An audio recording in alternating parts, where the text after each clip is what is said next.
हो जब से लैला मर गवनमा तनमा मारे बूढ़ा। हो जब से लैला मर गवनमा तनमा मारे बूढ़ा। हो तनमा मारे बूढ़ा। हो तनमा मारे बूढ़ा। जब से लैला मोर गवनमा तनमा मारे बूढ़ा। हमसे दिन भर काम करावई अपना बैठ के कूचई पनवा। जब से लैला मोर गवनमा तनवा मारे बूढ़ा।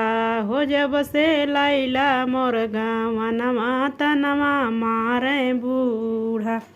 हो जब से लैला मोर गवनमा तनवा मारे जेठनी। हो जब से लैला मोर वनमा तनवा मारे जेठनी। हो तनवा मारे जेठनी। हो तनवा मारे जेठनी।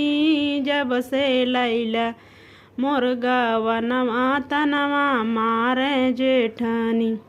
हमसे दिन भर खाना बनवावई अपना घूमे बजरिया। हमसे दिन भर खाना बनवावई अपना घूमे बजरिया। जब से लैला मोर गवनमा तनवा मारे जेठनी। हो जब से लैला मोर गवनमा तनवा मारे जेठनी। हो तनवा मारे जेठनी। हो तनवा मारे जेठनी।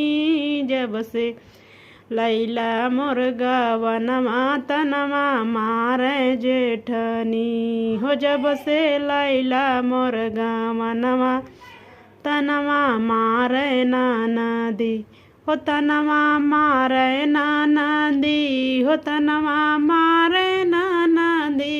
जब से लैला मोर गवनमा तनवा मारे ननदी। हो जब से लैला मोर गवनमा तनवा मारे ननदी।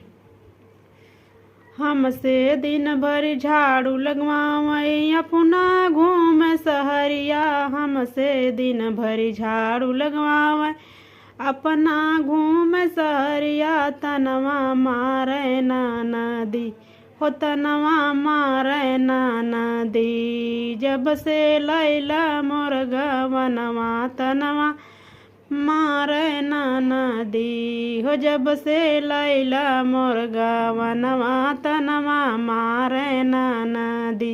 हो जब से लैला मोर गवनमा तनवा मारे ननदी। दोस्तों मेरे परमिला अवधि गीत ऑफिशियल चैनल पे आप लोग का स्वागत है।